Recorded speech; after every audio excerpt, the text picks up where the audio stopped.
de la Biblia con ellos directamente, en la cual ellos podían preguntar o yo podía preguntar sobre el tema y los demás hermanos, toda la iglesia debía quedar en silencio.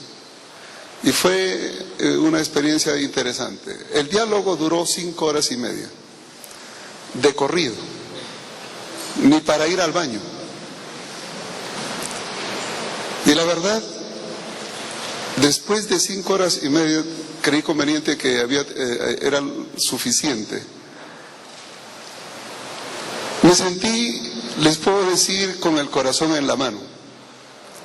Nunca me he sentido como una persona que realmente uno no sabe cómo decirle, ¿no? Que es sincera, que es fiel, que trata de hacer las cosas de Dios, pero se está desbarrancando a plena luz del día. Y por más que uno...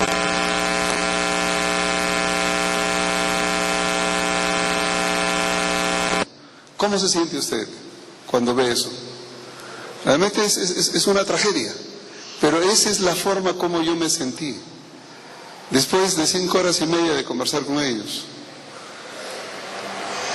Lo único que puedo decirles es, miren hermanos, les digo, me queda claro una cosa, que ustedes, en primer lugar, dejaron de ser parte de la Iglesia Adventista del Séptimo Día.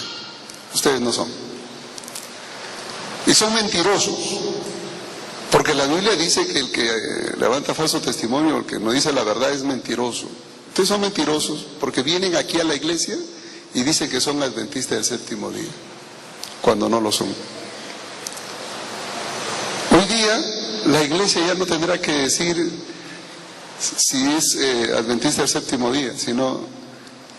Hermano, ¿es usted adventista del Séptimo Día y da diezmos y ofrendas en la iglesia adventista del Séptimo Día aquí en la UNAC o dónde las da? Porque le garantizo una cosa, un davidiano nunca dará ofrenda ni diezmo, siquiera pensar en dar eso en la iglesia adventista. Entonces, si uno quisiera detectar quién es davidiano, le decía, pastor, es muy fácil. Pídele a los diáconos que pasen los platillos, den ofrenda. El que no da, ese hay que sospechar que...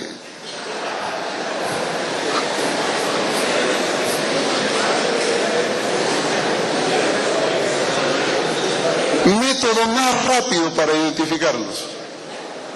Así que hay algunos que no tienen por costumbre traer ofrenda ni diezmos al Señor. Ya tienen espíritu davidiano. Aprovecho también para darle la bienvenida a algún davidiano que siempre llega a estas reuniones.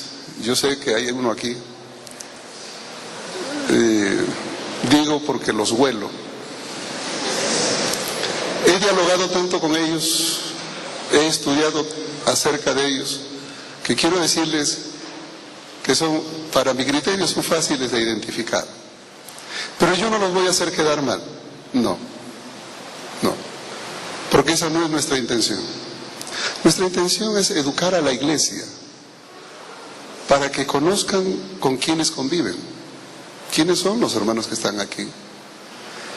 Y cuando ustedes conozcan quiénes son los davidianos, puedan saber qué hacer o cómo hacer.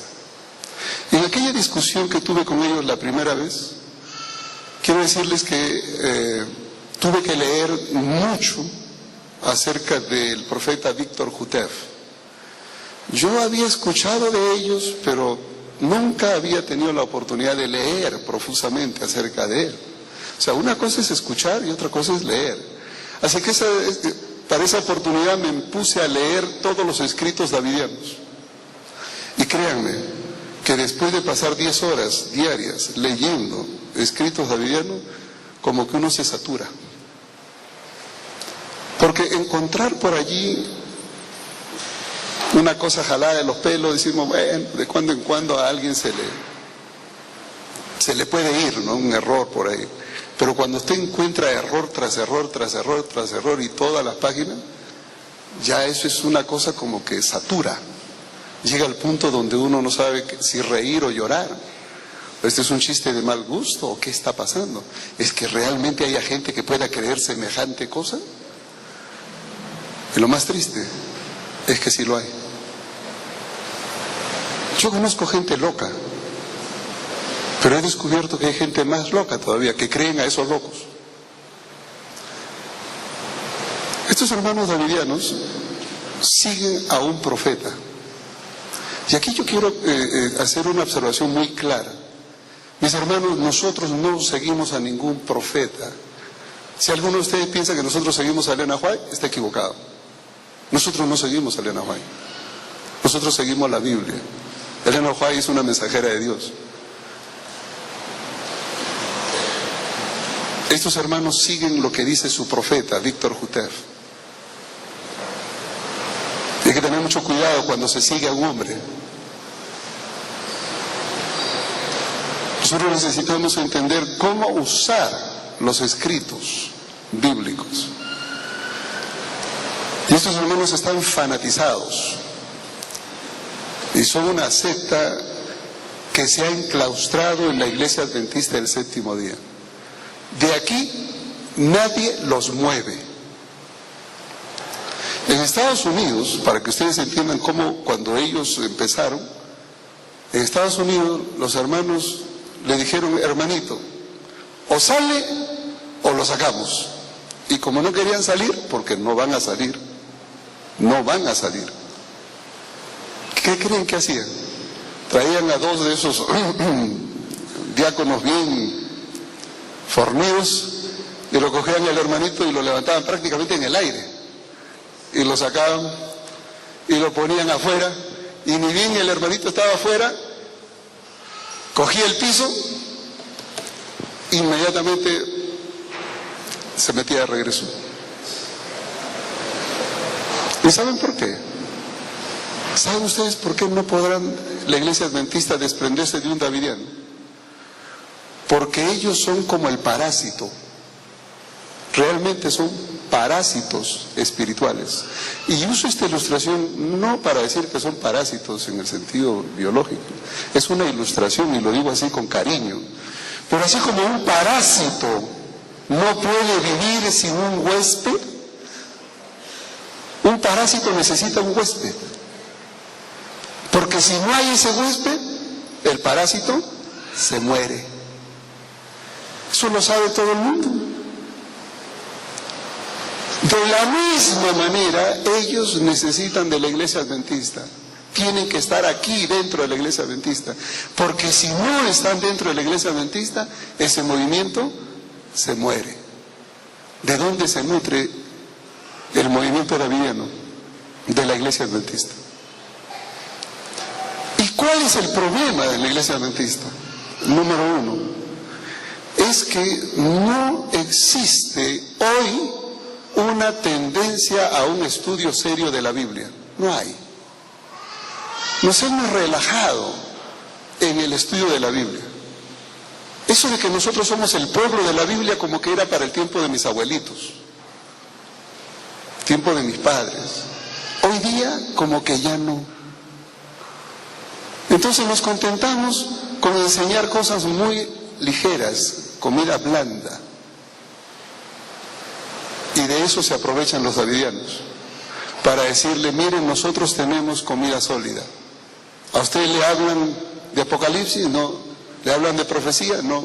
Mire, véngase, yo le voy a enseñar lo que está aquí. Entonces nosotros como iglesia tenemos cierta responsabilidad. Yo le decía a los administradores en México, les digo: nosotros tenemos responsabilidad como pastores cuando no tenemos un programa de predicación que contemple profecías, elementos del fin o temas que nutran a la iglesia en esa dirección, donde los davidianos y donde las otras denominaciones o grupos disidentes están atacando. Necesitamos que la iglesia escuche temas, y hay un sinfín de hombres y mujeres capacitados para dar seminarios sobre el tema. Háganlo. Pero quiero decirles que por razones que no logro entender, raras veces se hace. En fin, ¿qué pasaría si aquí viene una persona? Imagínense por un momento, por ese sendero entra una persona con su folleto de escuela sabática, con su Biblia, con su himnario adventista, entra y ni bien va entrando por el pasadizo, primero apaga su celular. Sí, la casa de Dios, apaga su celular. Luego, decentemente vestida, digo decentemente porque se prepara para estar delante de Dios. Viene, toma asiento, ora en silencio y una devoción a la hora del estudio de la Biblia, atención única en el culto. ¿Cómo dirían que es esta persona? Un modelo de adventista consagrado. Ese es el modelo davidiano. Ese es. Y si ustedes le ponen atención un poquito más, se van a dar cuenta que son temperantes. Ellos, si deciden comer 2 veces al día, comen 2 veces al día, o si 3 veces al día, solo 3 veces al día. Y no como nosotros que comemos una vez, empezamos en la mañana y terminamos en la noche. Y ese es el problema. Son temperantes. Y cuando nosotros le vamos a decir que están mal, ellos nos van a decir, en primer lugar, ustedes son desobedientes al consejo de Dios, porque primero son intemperantes. ¿Y qué le vamos a decir? ¿Vamos a decir que no? Peor aún, ustedes son irreverentes. Vengan una mañana aquí a la UNAC y escuchen y se van a dar cuenta. Irreverentes. ¿Y qué le vamos a decir? ¿No, eso no es cierto?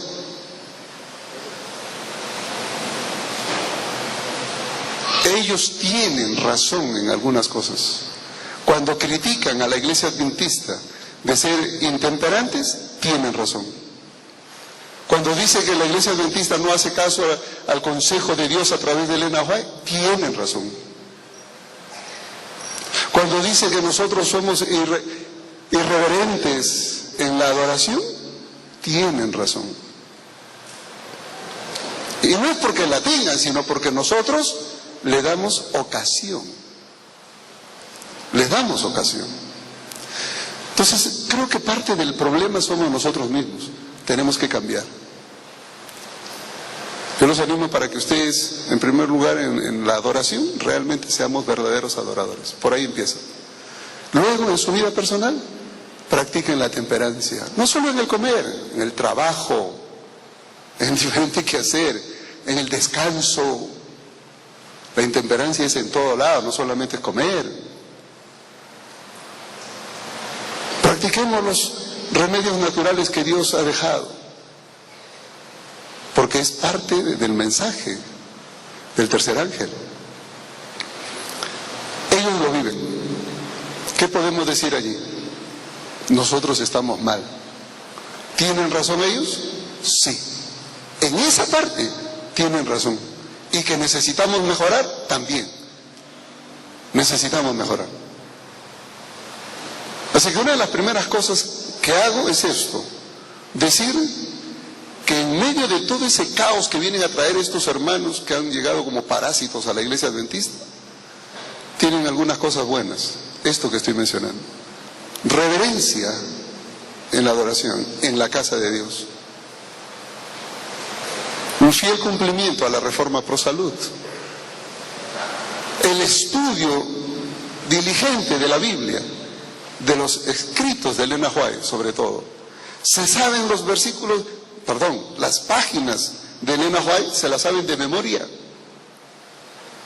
Ayer un día le dije a un davidiano, a mí me gustaría que así como sepas de memoria Elena White, así sepas de memoria la Biblia. Primero la Biblia y después te vas a dar cuenta.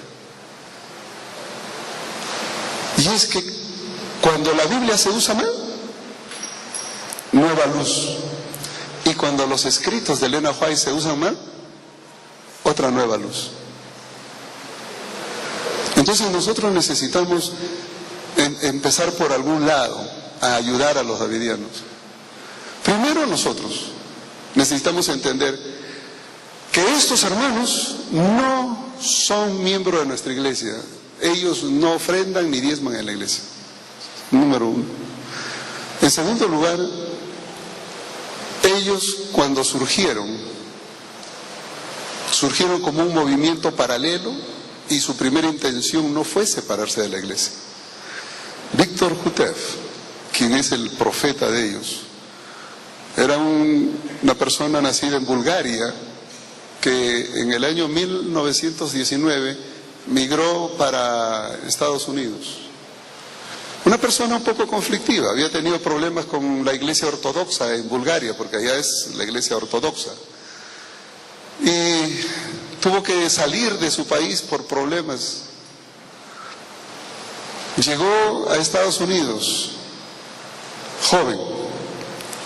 En el año 1929, él se bautizó en la iglesia adventista del séptimo día. Y lo primero que hizo fue compenetrarse en el estudio de la Biblia. Y saben ustedes, y hablo a la iglesia, hermanos de iglesia, ustedes tienen deseo de estudiar la Biblia, eso es muy bueno. Pero cuando en la Biblia encuentren elementos que pueden confundir o no se entiende, pidan auxilio.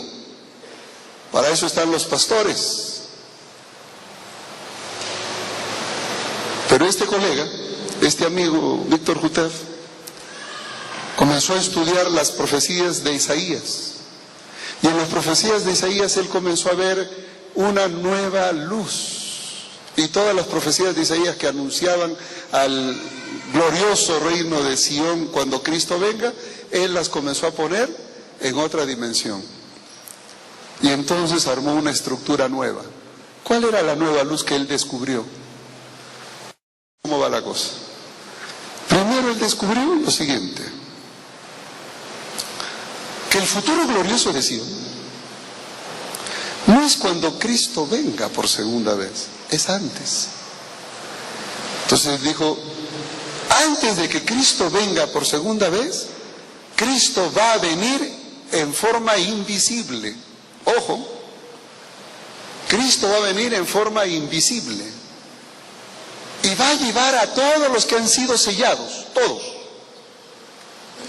Se los va a llevar a Jerusalén, porque esos sellados son los 144,000. Si es que tienen la sangre de Israel. ¿Y quiénes son los que tienen la sangre de Israel? Son los que por herencia son descendientes de las tribus de Israel. Como las 10 tribus de Israel se quedaron en la diáspora, se desparramaron por toda Europa, entonces nadie sabe quién tiene sangre de Israel. Nosotros no sabemos. Pero Dios sí. Y uno dice, ¿podrá usted tener sangre de Israel? Claro que usted puede tener sangre de Israel. ¿Y cómo es eso? Entonces Hutev desarrolló una idea media rara. Es que dice, la sangre de Israel se dispersó por todo el linaje de Europa y muchos de ellos anidaron, los sefarditas, los judíos sefarditas, por ejemplo, se anidaron en España por muchos años. Y en las diferentes ciudades españolas habían sectores de judíos, sinagogas. Bueno, ¿quiénes fueron los que nos conquistaron? Los españoles. Y dentro de esos españoles que vinieron, ¿habría alguno que tendría sangre sefardita o judía? Si eso es así, entonces cuando se mezclaron con los indígenas de Latinoamérica, dejaron la sangre judía también regada aquí. Así que si usted tiene sangre judía, aunque no sea judío, pero tiene sangre judía, y recibe el mensaje de la vara del pastor, usted es uno de los 144,000, garantizado. Ahora, si usted no tiene sangre judía, pero recibe el mensaje de la vara del pastor, entonces viene el premio consuelo. Usted no será de los 144,000, pero será de la gran multitud que acompaña a los 144,000. Pero los 144,000 son literales. Y entonces usted descubrió esa nueva luz, que esos 144,000 literales serían reunidos por Cristo, quien vendría en forma espiritual, invisible. Vendría para fundar su reino en Jerusalén, sacar de allí a los judíos, a los árabes y poner su reino eterno allí. Ese sería el cumplimiento de la profecía de Daniel 2. Porque según ellos, la piedra que cae sobre Daniel 2, sobre los pies de la estatua, esa piedra, ese es el movimiento davidiano. Los 144,000 que vienen a formar un reino en Jerusalén, y de ahí se hace un monte grande. Cuando Cristo inaugure el reino invisible, entonces ocurrirían dos cosas. La primera, una vez instituido ese reino, los 144,000 serán llevados literalmente a Jerusalén. La gran multitud esperará. La primera cosa que va a ocurrir es que en las iglesias adventistas, todos aquellos que no aceptaron el mensaje davidiano serán muertos.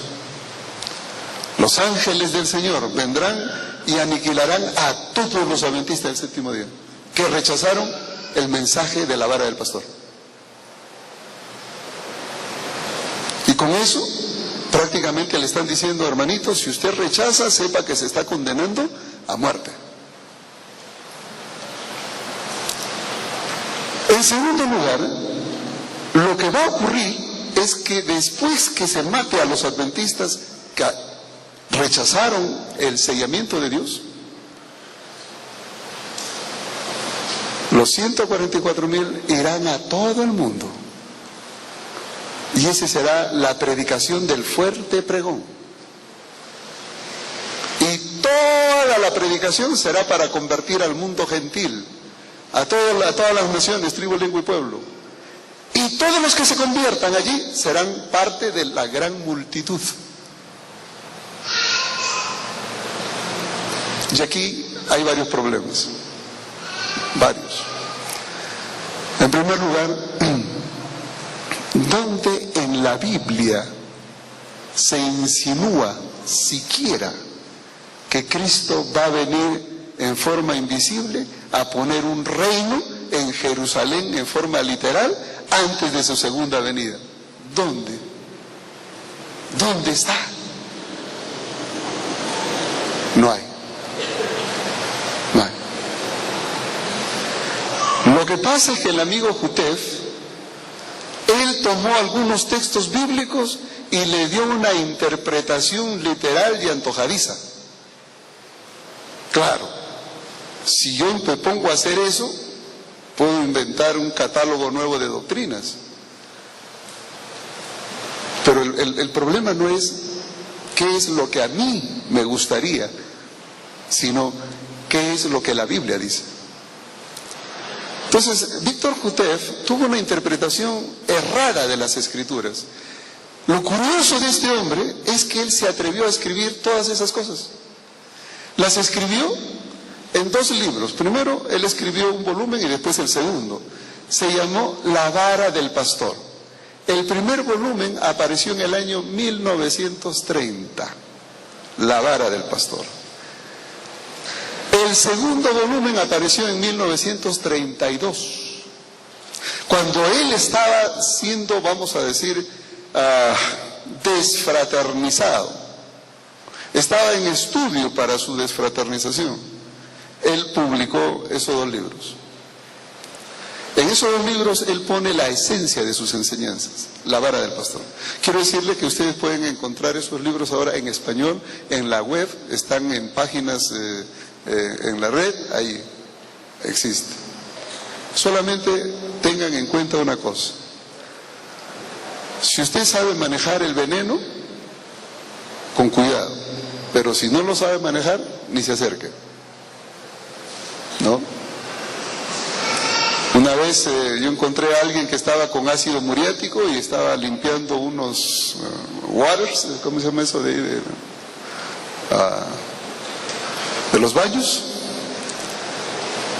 toilets, esas cosas ahí. Y entonces veía cómo echaba y le echaba el ácido al agua y le decía, no hagas eso. Si tú le echas al agua te va a salpicar. Échalo por los costaditos, que vaya por el costadito. Ah, dice, con razón, ya me había quemado varias veces. Sí, le digo, es que no se puede echar un ácido al agua, reacción inmediata. Pero si se lo echa por el costadito, como está, es una reacción más lenta, no pasa nada. Así se manejan los ácidos.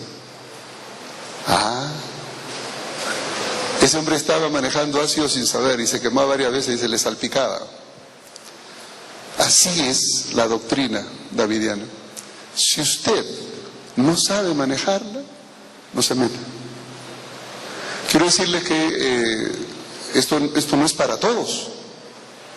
Esto no es porque algunas personas dicen, entonces yo voy a ir y leer y a ver qué onda, ¿no? ¿Cómo está la cosa? No. Tengan cuidado. Simplemente le digo eso. El veneno es veneno y mata. Así que tenga cuidado cómo lo maneja. Esos dos libros están en la web, están en español, han sido traducidos. Existen toda la literatura en inglés, de la cual casi el 70-80% ya está en español. Así que hay fácil acceso a eso ahora. Víctor Jutef, además de escribir esos dos libros, escribió una serie de tratados, donde él ponía preguntas y respuestas, preguntas y respuestas, preguntas y respuestas. Y los puso como folletitos y ponía tratado 1, tratado 2, y son 5 tratados. Así que la serie de tratados. Después hizo dos series, cada serie tenía 16 folletos, y le tituló Códigos Simbólicos.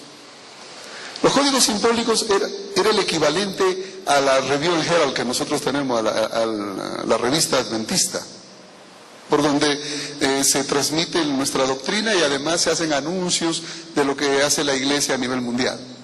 Entonces él copió eso y puso códigos simbólicos y los publicó ahí también. Sus enseñanzas están allí. Publicó otras series, libros, folletos. Hay uno que se llama El reclutador de la Casa Blanca, para explicar cómo fue tratado él por la Asociación General. Según él fue maltratado, que lo trataron mal.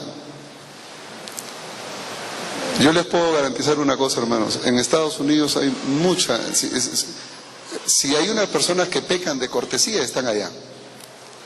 Él dice, hermanito, tenga usted la bondad, por favor, una cortesía bárbara.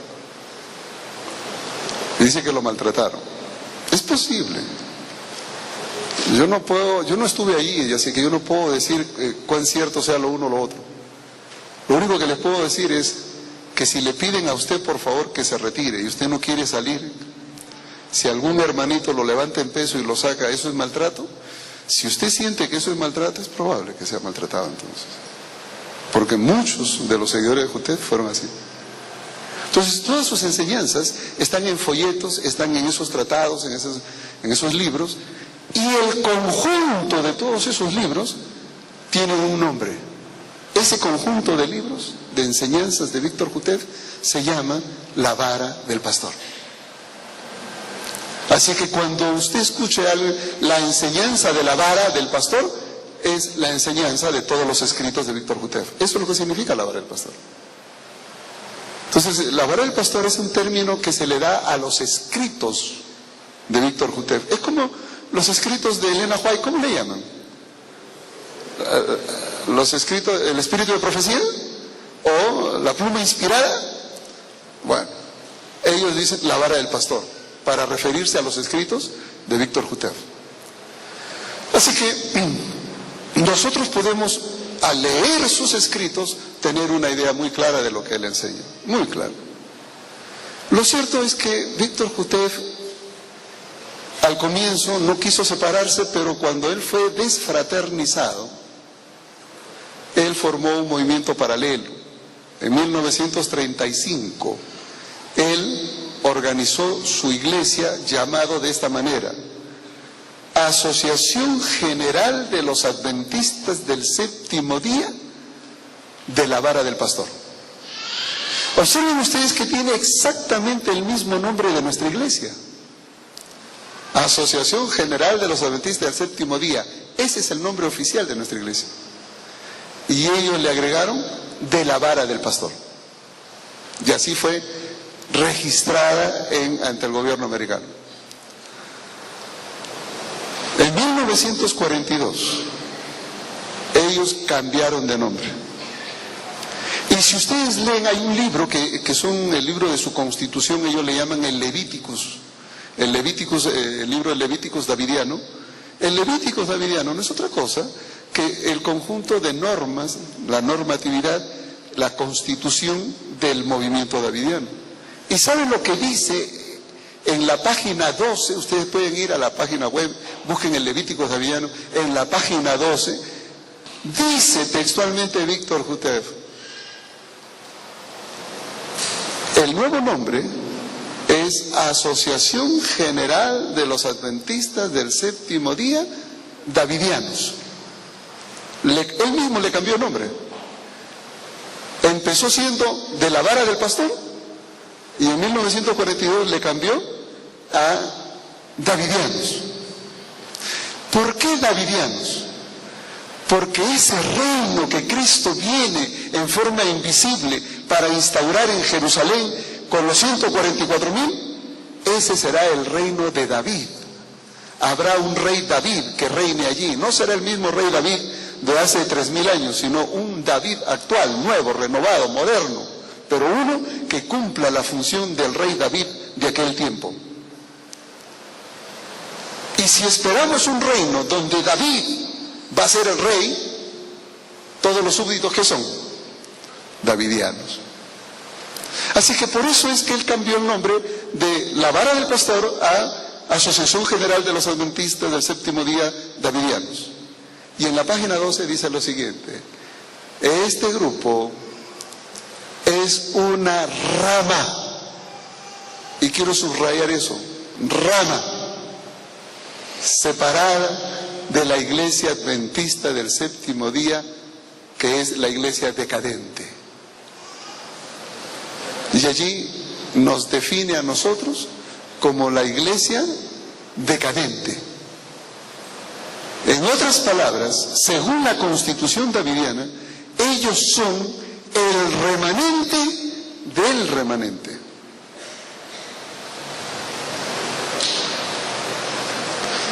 Y entonces uno se pregunta, bueno, ¿y ahora quién podrá salvarnos? Porque si ellos son el remanente del remanente, ¿cómo le digo yo a ellos que eso no es así? Miren, yo me tomé el tiempo para leer de la literatura davidiana. Y dentro de las investigaciones que hice, pude descubrir diferentes grupos davidianos. Yo pensé hasta ese momento que hablar de los davidianos era hablar de un grupo. Mi sorpresa fue cuando descubrí que no era un grupo, sino un conglomerado de grupos. Y entonces me di el trabajo a hacer un diagrama. En esta edición, este es uno de los libros que publiqué sobre los davidianos en México, pusimos un diagrama. Yo hubiera querido tener la posibilidad de hacer un diagrama, pero la pantalla acá es muy chiquita, así que a última hora desistí presentarle el diagrama, porque la verdad no se leería. Pero yo quisiera indicarles que para ayudar a la iglesia a entender este problema de los davidianos, hicimos un diagrama donde nosotros mostramos que los grupos davidianos prácticamente podemos dividirlos en dos grandes bloques. Diríamos el bloque conservador y el bloque liberal. De este lado de acá, el bloque liberal. Y de este otro lado, el bloque conservador. Y en cada lado hay por lo menos 6 o 7 diferentes ramas. Es decir, si yo junto el lado liberal y el lado conservador de los davidianos, son más de 14 diferentes grupos davidianos. Entonces, cuando yo me encuentro con un davidiano, yo le hago la pregunta que una vez se la hice a un pastor davidiano. En Estados Unidos fui a buscar a los davidianos, porque yo, como estaba escribiendo esto, necesitaba entender algunos problemas que a veces leyendo no se entiende. Uno tiene que conversar con la misma persona. Y como Jotef ya se murió, pues vamos a sus discípulos. Y busqué a uno y le dije la pregunta del millón: ¿cómo sé yo? Pero yo le dije, mire, yo conozco la doctrina davidiana, a mí no me tiene que convencer de esto, del otro, ya todo eso lo conozco. Lo que yo no entiendo es a qué grupo me tengo que congregar si yo quisiera ser davidiano. ¿A qué grupo? ¿Al grupo que está en California? ¿Al grupo que está en Carolina del Norte? ¿Al grupo que está en Nueva York? ¿Al grupo que está en Texas? ¿A qué grupo? Porque hay diferentes grupos. Y entonces me dijo, no, pero es que tú tienes que seguir lo que dice el profeta. ¿Y qué dice el profeta? Y entonces ahí me sacó una profecía de Miqueas, donde decía que el pueblo de Dios estaba en el centro de la tierra, puesto por Dios en el centro de la tierra. El centro de la tierra. Entonces yo dije, sí, y me dice, nosotros estamos en el centro de la tierra. Los otros grupos no, nosotros estamos en el centro de la tierra. A ver, explícame un poquito cómo es eso del centro de la tierra. Dice, mira, de la costa atlántica a la costa del Pacífico, Estados Unidos. De esta costa atlántica a la del Pacífico, el centro está aquí en Waco, Texas. Aquí estamos nosotros. Ese es el centro de la tierra y ahí está nuestra sede. Nosotros somos el pueblo genuino porque estamos en el centro de la tierra. Madre mía, dije. ¡Qué barbaridad! Estabas tomando un texto que hablaba de Israel en el centro de la tierra, porque Israel estaba en medio de lo que era el oriente y el occidente. Y todo el mundo tenía que pasar por Israel para ir de oriente a occidente. Ese era el centro de la tierra. Se estaba refiriendo a la ubicación del pueblo de Dios en Palestina. Y él ahora me saca ese pasaje, lo transporta geográficamente a Estados Unidos y entonces me pone de la costa atlántica al Pacífico, el centro está aquí en Waco, Texas. No, hombre. Voy a tener que medir aquí a ver si de la costa de aquí, el Atlántico, el Pacífico, a ver si Medellín también está en el centro de la tierra, para decir que es el pueblo de Dios aquí, el genuino. ¿Es eso lo que la Biblia enseña? Eso es lo que interpretó Jotef. ¿Se imagina un profeta de esa categoría? Que saca el texto bíblico fuera de su contexto histórico, geográfico y se lo pone acá. No, pues si es así, entonces podemos hacer decir la Biblia cualquier cosa. Cuando me dijo eso dije, bueno, un loco más. Le agradecí, me respondió las preguntas que necesitaba y me fui. Y entendí el dilema. El dilema pasa por el entendimiento bíblico. Totalmente descontextualizado.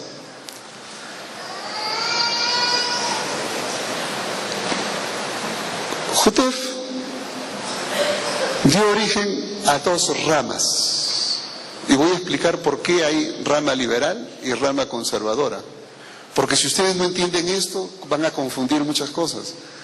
Yo escucho muchos comentarios y digo, es que no es así. He leído varios artículos, inclusive alguien me mandó de Estados Unidos una vez un documento, me dijo, mira, yo no puedo ir a una convención, pero tú vas a estar ahí, lee mi documento.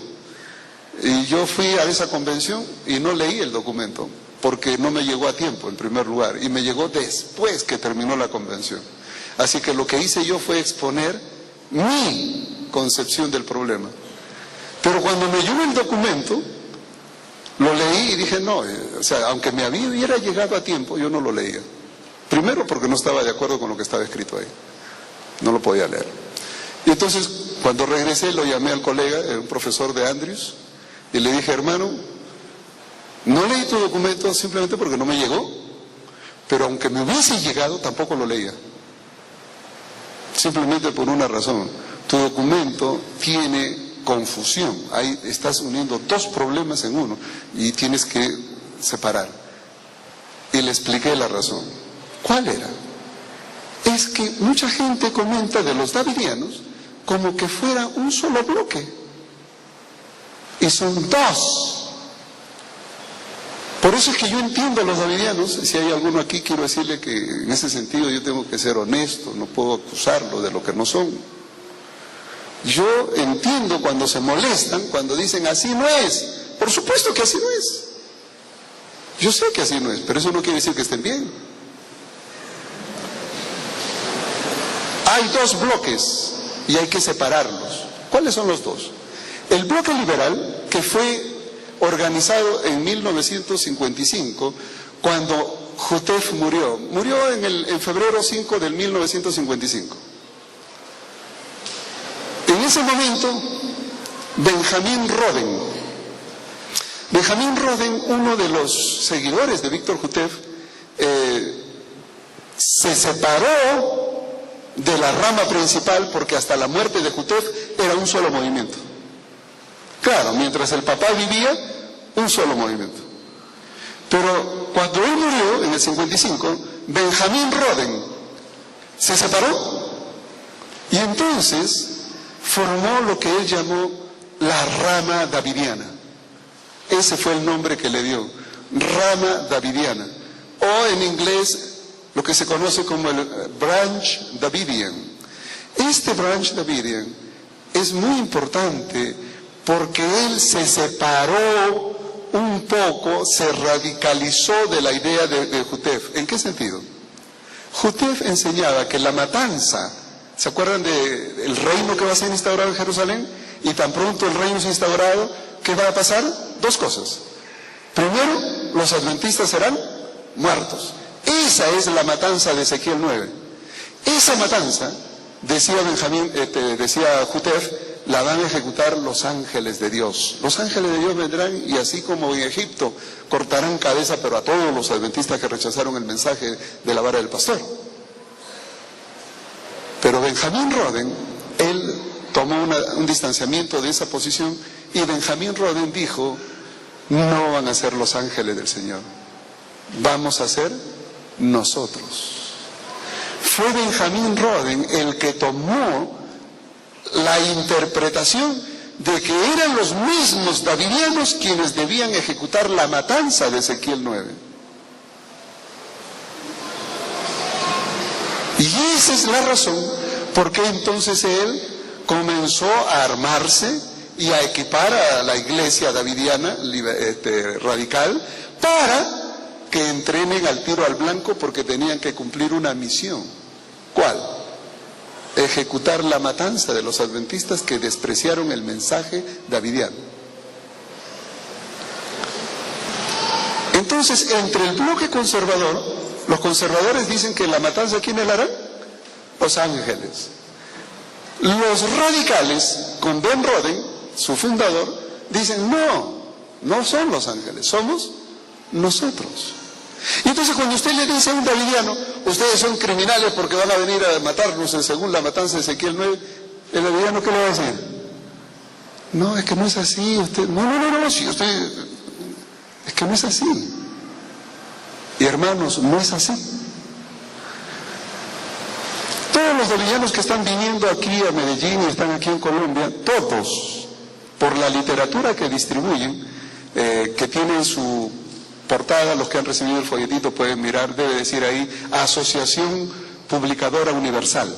Esa Asociación Publicadora Universal se originó en Nueva York por un grupo de jamaiquinos que luego tradujeron al español, vinieron a México y de México saltaron a Latinoamérica. Vienen de esa línea. Ellos son conservadores. Y ustedes le dicen a esos hermanos que ellos son asesinos porque van a venir a hacer la matanza de Ezequiel 9, y decir, no, es injusto, nos están levantando calumnias, están mintiendo. Hermano, eso dicen porque no saben, no nos conocen, ¿no? ¿Ustedes se dan cuenta de lo que estamos haciendo? Usted no le puede decir eso a un davidiano, porque eso no es cierto. Ellos son conservadores, ellos piensan que son los ángeles de Dios quienes van a hacer el trabajo. En el grupo radical, Ben Roden murió en el año 1978. Cuando él muere en el año 78, su esposa Luisa tomó el poder. Siguió el ejemplo de Jutef. Cuando Jutef murió en el año 55, ¿quién cree que tomó el poder? La esposa. La esposa. Y fue esa razón la que motivó a que algunos, no solo Benjamín Roden se separó, sino que hubieron otros que también se separaron. Y dentro de esos otros hay un nombre que es el que más se ha empeñado en trabajar en el asunto de publicaciones. Su nombre es Donald Adair. Si ustedes alguna vez escuchan a Donald Adair, él todavía vive, debe tener alrededor de 82, yo calculo que por la edad debe estar entre los 82 y 84 años, más o menos. Vive en la ciudad de Salem, en Carolina del Norte, y él ha sido uno de los grandes publicadores, literalmente en masa, de las publicaciones de Víctor Jutef. Él hizo de las publicaciones de Víctor Jutef lo que la hermana Huay dice que hay que hacer de sus publicaciones, que deben distribuirse como hojas de otoño, literalmente. Bueno, Donald Adair, él escribió un libro donde él cuenta su testimonio, cómo conoció el mundo davidiano y cómo lo percibió él. Él conoció a los davidianos en su juventud. Tendría entre 18 y 19 años cuando conoció a Víctor Jutef. Se quedó con Víctor Jutef y Víctor Jutef, el profeta davidiano, fue su maestro. Y él lo único que conoce es la doctrina davidiana porque se crió a los pies de Jutef. Y cuando Jutef murió en el 55, si alguien debía ser considerado un colaborador del movimiento, debía ser Donald Adair y otro hermano Barden, que había sido inclusive obrero en la iglesia adventista. Pero no, la esposa Florence Jutef tomó el poder y eso hizo que Adair se retirara, al igual que Benjamín Roden originara la rama davidiana. Adair se retiró pero no originó nada, simplemente se retiró y formaron lo que sería luego el movimiento de restauración. Pero dejemos ahí un ratito y les hablo de Ben Roden, luego les hablo del otro, para que entiendan el problema. Es que muere en el 78 Roden, la esposa hace lo mismo que la de Jutef, toma el poder, y como ella no tenía un liderazgo fuerte, se toma de un joven que acababa de llegar a la iglesia adventista en ese año 78. Su nombre, el amigo Howell, que después se cambiaría de nombre a David Koresh. Vernon Howell era un joven guitarrista, líder, y Luisa Roden le dio cabida para que le ayudase en el liderazgo con los jóvenes. Luisa tenía, y Benjamín Roden tenía un hijo, se llamaba George Roden. En realidad el hijo debía ser el que debía estar ahí, pero el hijo era no era muy dinámico, que digamos. Vernon Howell tenía más chispa, tenía liderazgo. Y entonces la esposa usó a Vernon Howell. Y es allí donde empezó el problema. Porque entonces cuando muere Luisa, quien despierta la realidad y quiere tomar el liderazgo es el hijo, George Roden. Pero se encuentra con que Howell había captado el liderazgo de todos los jóvenes. Y entonces, como no pudieron solucionar sus problemas a buenas, ¿qué creen que hicieron? Cogieron a tiros, porque como tenían armas ellos, adventistas, davidianos, se cogieron a balazos, literalmente, y fueron a corte. Y el juez dice, bueno, nosotros tenemos que legislar el problema de líos de aquí de las balas, pero de ahí de la iglesia es el problema de ustedes. Y entonces dijeron, si este es un problema religioso, el juez dijo que la iglesia decida quién quiere ser su líder y que ese es su problema de la iglesia. Y la iglesia decidió que Howell sea su líder, porque él había estado con ellos. Y es así como Howell aparece como líder de esa rama davidiana. Se cambió del nombre a David Koresh y la historia de él termina en 1993, en abril, cuando murió calcinado con otras tantas personas allí, entre niños y mujeres. Y créanme que hasta el día de hoy hay gente que espera que él resucite conforme el Mesías resucitó al tercer día. Primero pensó que eran a los 3 meses, después a los 3 años. Siguen esperando.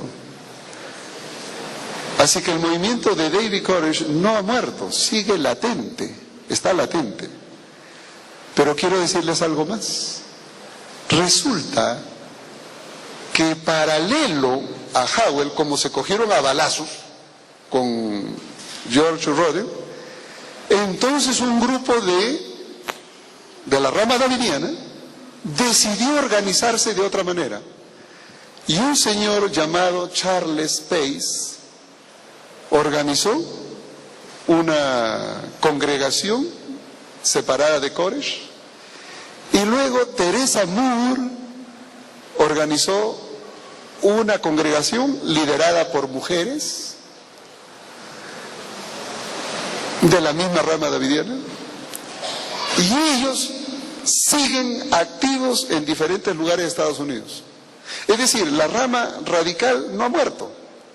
Siguen los seguidores de Teresa Moore o de Charles Pace, siguen allí, y los de David Koresh todavía siguen esperando que resucite y están ahí latentes. Así que decir que la rama davidiana, aquellos que creen que son los encargados de matar a los adventistas del séptimo día, se acabaron con la muerte de Koresh, están equivocados. Están ahí. Lo bueno de esto, ¿saben qué es, hermanos? Es que ellos no han salido de Estados Unidos, ellos están allá. El problema es allá. Los que nos visitan aquí son harina de otro costal. Esos son davidianos conservadores. Son aquellos que creen que la ejecución de la matanza la va a realizar los ángeles. Ya. O sea, no tenemos que achacarles a ellos lo que otros dicen. Son davidianos, pero de otro lado. ¿Ok? Hay que hacer la diferencia. Ahora, dentro de ese grupo existen el grupo de Florence Kutev. ¿Le digo qué hizo Florence? Para que vean el error davidiano. Claro que los davidianos aceptan esto y ellos critican a Florence Kutev, por supuesto. Y es que Florence Kutev, la esposa de Víctor Kutev, fue una impostora. Sí. Porque ella, en el año 1955, tomó el poder del grupo davidiano central en Monte Carmelo, y entonces, en noviembre de ese año, dijo, bueno, mi esposo era profeta y yo también tengo que ser profeta. Y se le ocurrió haber tenido un sueño, según ella, donde los 1260 días, la profecía de 1260 días de Apocalipsis 10:11, se volvería a cumplir, pero en forma literal. Y entonces, cuando se cuenta de noviembre de 1955, caía el 22 de abril de 1959, los 1260 días. Y entonces él dijo, el 22 de abril de 1959, Cristo viene para instaurar el reino. Puso fecha para la venida de Cristo y la instauración del reino. Es decir, Cristo invisible viene a instaurar el reino davidiano en Jerusalén, 22 de abril de 1959.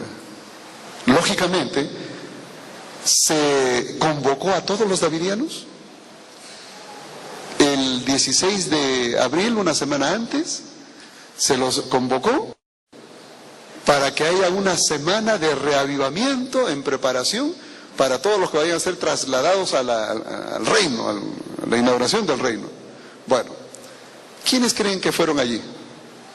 Miren, allí no solamente estuvieron los seguidores de Flores Kutef, sino que por si acaso no vaya a ser cierto, ahí también estuvo Benjamín Roden, aquel que había hecho la rama davidiana, vino a esa congregación, a esa convocatoria.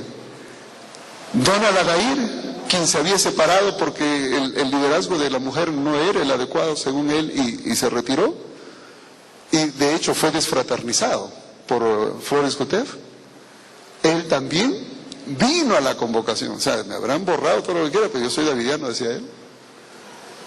Y llegó ahí, por si acaso, no sea que sea realidad lo del reino y yo me quede afuera.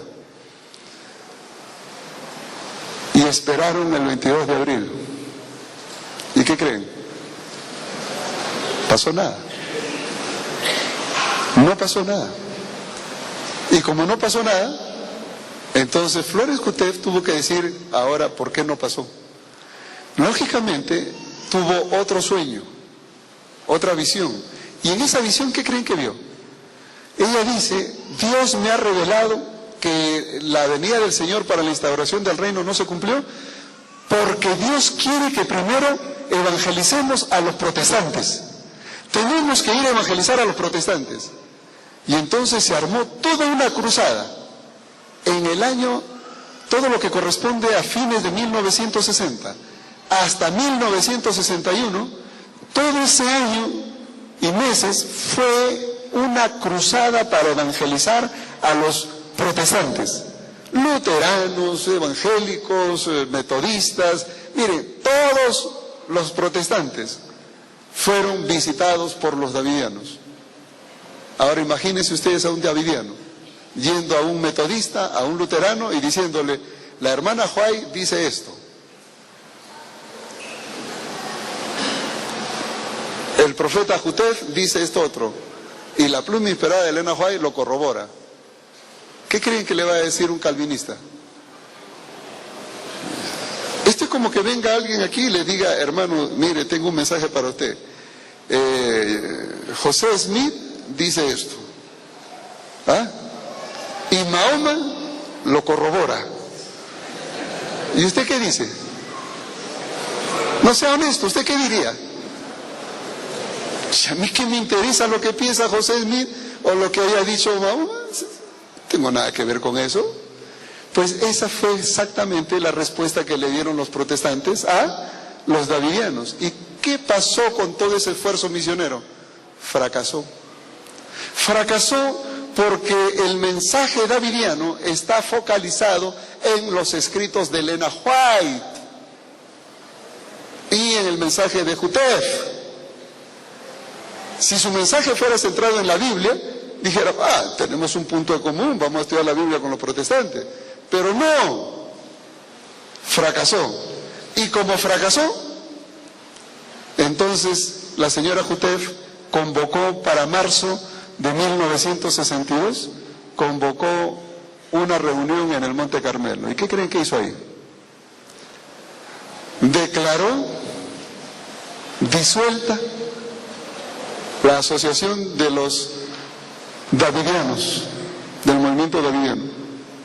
Dijo, no, esto no va para más, esto no es así, así que disolvemos.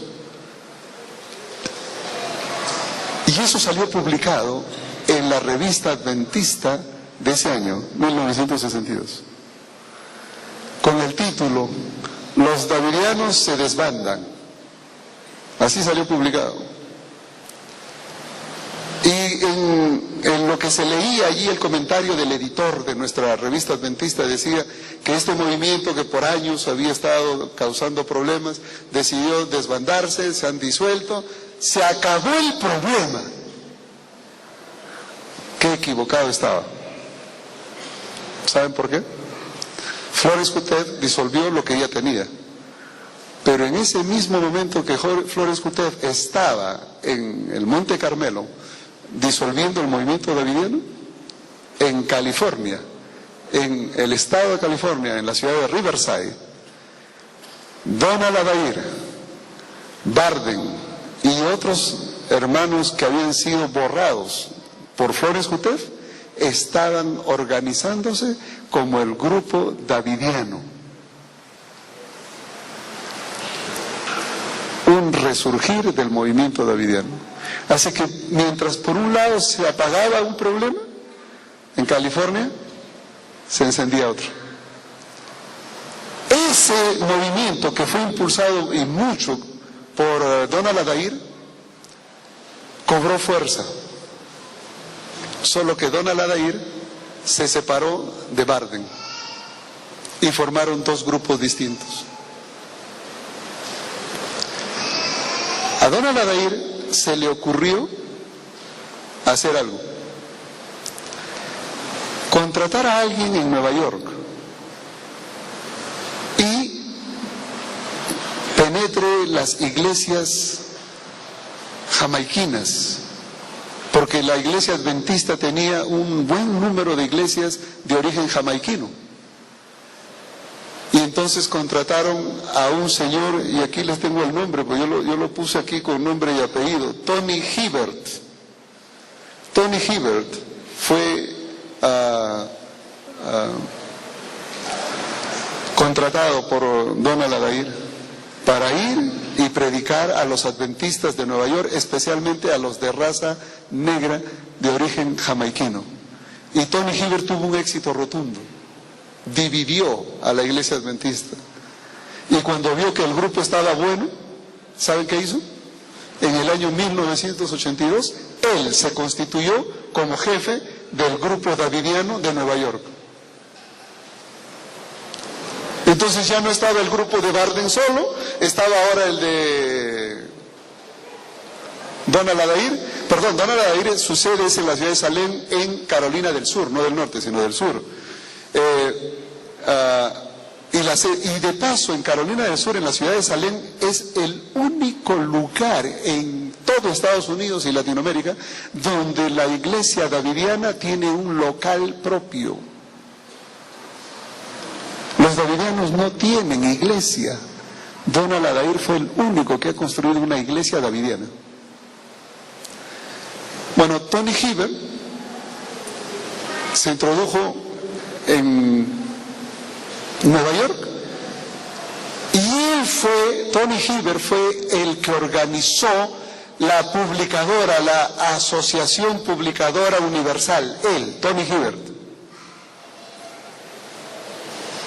Y yo me entrevisté con uno de los seguidores de Tony Hibbert, un pastor asistente. Dios me lo puso en el camino, porque si yo hubiera buscado las oficinas no los hubiera encontrado. Pero me lo puso en el camino. Y le dije, ¿por qué yo tengo que seguir el grupo de ustedes y no el de Donald Adair? Esa fue mi pregunta directa. Y le digo, si ustedes enseñan lo mismo, están usando los mismos materiales, publican lo mismo, ¿por qué yo tendría que unirme a ti y no a él? ¿Qué es lo que él tiene de malo? ¿Por qué no él y tú sí? ¿Cuál es el problema con Donald Adair? Y mi pregunta iba directa a una respuesta que me ayude a mí a entender la problemática interna. Cosas que no se publican, pero que se viven. Y lo que yo escuché me llamó la atención. Ese pastor me dijo, nosotros nos hemos separado de Donald Adair porque él es racista. Nosotros hemos crecido en Nueva York, hemos hecho un buen trabajo, hemos crecido, eso significa destruido muchas iglesias adventistas. Y Donald Adair no nos permite compartir la administración con él porque solamente somos de color. y él quiere que solo los blancos administren. Y nosotros, debido a esa discriminación, nos hemos separado. Y nosotros sí aceptamos linaje que sea, pero la mayoría de nosotros somos de color e hispanos. Y ahí fue donde entró el asunto hispano. Y algo más. Nosotros estamos reclutando gente hispana que sea bilingüe. Y lo que él pasó luego fue a ver si yo podía trabajar con ellos. Yo le dije que yo ya tenía otro trabajo. Este era mi trabajo. De escribir sobre ellos. Pero allí entendí no solamente cómo es que trabajaban, sino las estrategias de trabajo. Por eso a los davidianos que puedan estar presentes les digo, no solamente conozco lo que piensan, sino aún cómo trabajan. Y les digo, son deshonestos, nada más.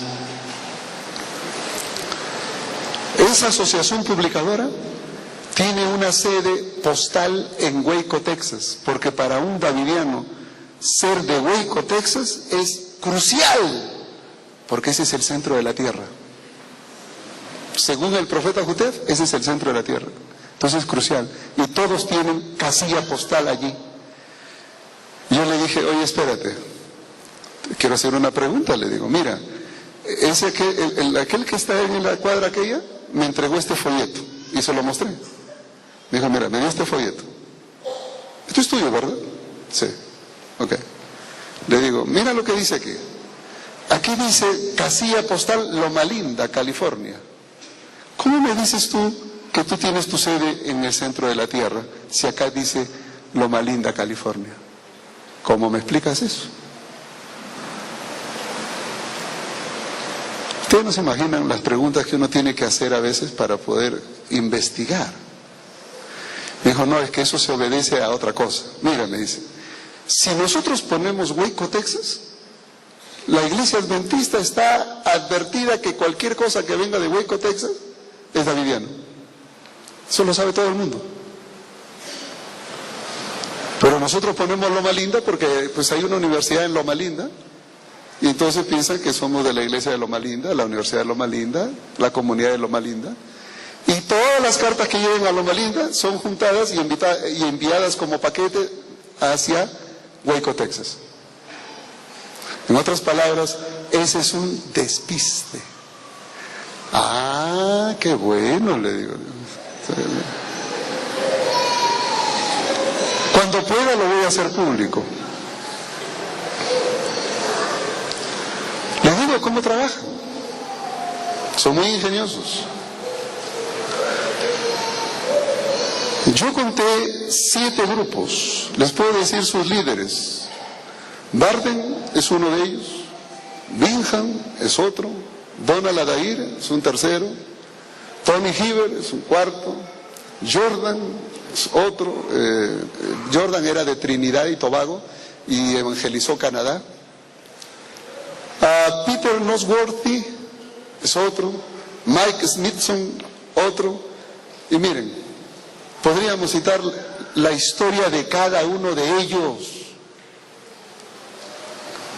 Pero a mí me interesa que ustedes sepan lo de Tony Hiver porque ese es el movimiento que viene para acá. El trabajo conjunto que hicieron en un primer momento Donald Adair y Tony Hiver, ellos son los que vienen para acá. Ahora, yo lo que no sé es si los davidianos saben eso. Porque entonces cuando yo veo una cosa de estas, un día le dije a los hermanos de México, hermanos, sáquenle fotocopia a esta hojita y díganle a un davidiano, dime, de todos estos grupos davidianos, ¿dónde estás tú? Dime, ¿dónde estás tú? Y no solamente digan, ¿dónde estás tú? Sino, ¿cómo sabes tú que ese es el grupo bueno y no es el otro? Ese es el problema. O sea, saber la historia de los davidianos no es solamente entretener el tiempo, no. Es para cuestionar. ¿A qué grupo perteneces? ¿Y qué evidencia tienes tú de que ese es el bueno y no el otro?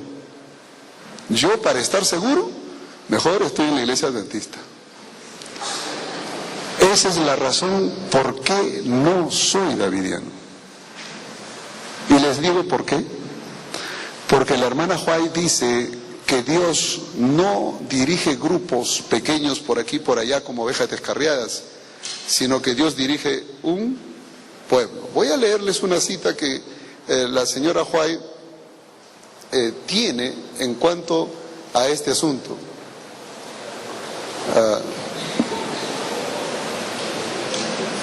Dice, está en Testimonio para Ministros en la página 58. La señora White dice lo siguiente: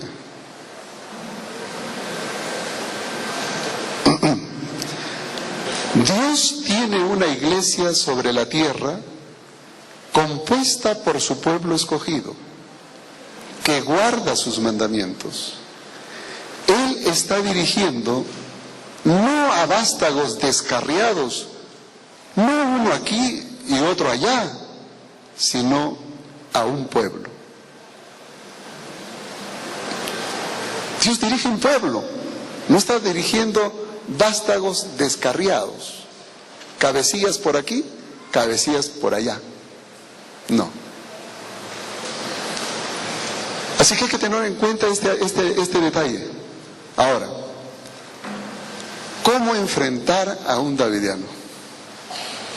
Una de las cosas que a mí me incomodó y me indignó en cierta forma, yo tengo que, a manera de reflexión, también dar mi testimonio personal. Hay una cosa que me ha indignado y les digo qué es. No, esto es como decir, cuando a uno le falta la santa paciencia, ¿no? Sí. Les digo qué es. Desde la primera vez que discutí con un grupo davidiano, ellos se arrogan la autoridad de discutir diciendo que los adventistas no tienen forma de demostrarle que ellos están en error. Y cuando leí la literatura davidiana, en su literatura, ellos citan que invitaron al secretario de la Asociación General, al departamental X de la Asociación General, del White State de la Asociación General y todo eso, y nadie le supo contestar a estas cosas. Por lo tanto, la iglesia adventista no puede refutar a los davidianos porque no tienen la verdad. Saben que están equivocados los adventistas, que los davidianos tienen la verdad. Y cuando yo leí todas esas cosas juntas, y que te lo digan en la cara, yo dije, no, este es el colmo. Recién entendí yo lo que significaba ese gesto de David cuando escuchó a Goliat decir, ¿y este incircunciso qué se ha creído este?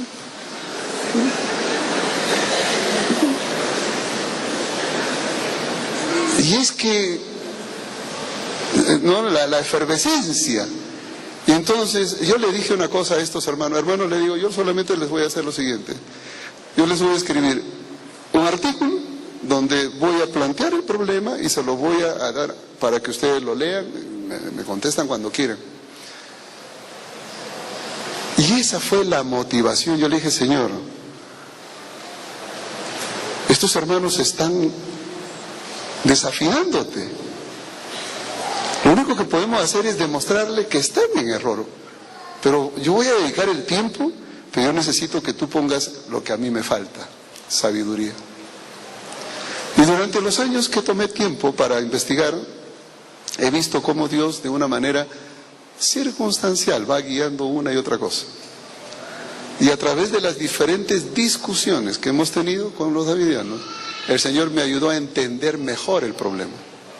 De ahí que aprendí que la mejor forma de aprender de otro es discutiendo, intercambiando. Pero siempre de la palabra de Dios, siempre. Y esta mañana yo quisiera compartir con ustedes por lo menos la esencia de eso.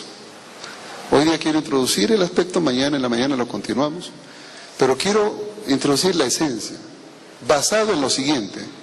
Acá hay una cita que yo la puse, la leí del amigo Jutef, ¿no? Y entonces me llamó tanto la atención que yo dije, esto es el colmo. Y lo puse aquí en primera fila para decir lo siguiente. Voy a leerles textualmente lo que dice Víctor Jutef, el profeta davidiano. Leo, escuchen, siendo, como saben, fieles creyentes de la Biblia, o sea, él se cree fiel creyente de la Biblia, y de los escritos de la hermana White, y maduros adventistas del séptimo día, estamos seguros que la Biblia y los escritos de la hermana White apoyan la vara 100%. ¿Usted sabe qué significa esto? Esto es declaración de guerra. Estamos seguros que la Biblia y los escritos de Elena White apoyan la vara, la enseñanza de la vara. ¿Y cuál es la enseñanza de la vara? Los escritos de Jutef. La apoyan al 100%. Yo dije, ya encontré dónde empezar. Primer paso es demostrar que la Biblia no dice lo que Jutef dice. Y la primera cosa que vamos a discutir, y vamos a hacer un estudio bíblico, ahora sí, esta parte de preámbulo es para que despierten del sueño, pero para estudiar la Biblia ahora, vamos a hacernos la pregunta, porque cuando nosotros estudiamos la Biblia tenemos que contestar una pregunta. La pregunta es, ¿por qué los davidianos vienen a la iglesia adventista y no se van al frente a la iglesia católica, a los luteranos, a los calvinistas, a los evangélicos, a los testigos de Jehová? ¿Por qué vienen a faltarnos la santa paciencia? ¿Por qué nosotros? ¿Por qué? ¿Quieren saber por qué? Voy a leerles el texto del profeta y luego vamos a profundizar, pero antes de hacer un breve receso para cantar, voy a leerles el texto y lo dejo planteado. Mateo capítulo 10. Mateo capítulo 10. Verso 5 y 6. Y este es el texto que el profeta Jutef cita y dice, leo Mateo 10, 5 y 6. A estos 12 envió Jesús y les dio instrucciones diciendo, por camino de gentiles no vayáis, y en ciudad de samaritanos no entréis, sino id antes a las ovejas perdidas de la casa de Israel. Aquí dice, no entren al barrio gentil, a los samaritanos, peor samaritanas, sino única y exclusivamente a las ovejas perdidas de la casa de Israel. Pregúntele a un davidiano, ¿quién es el pueblo de Dios de este tiempo? ¿Y quién cree que dicen que es? La iglesia adventista del séptimo día. Ese es el pueblo de Dios para este tiempo. Ustedes son el pueblo de Dios de este tiempo, pero están en apostasía. Y Dios nos ha mandado con un mensaje para ustedes. ¿Pueden creer eso? La pregunta es, ¿la Biblia apoya ese mensaje? ¿La hermana White apoya ese mensaje al 100%?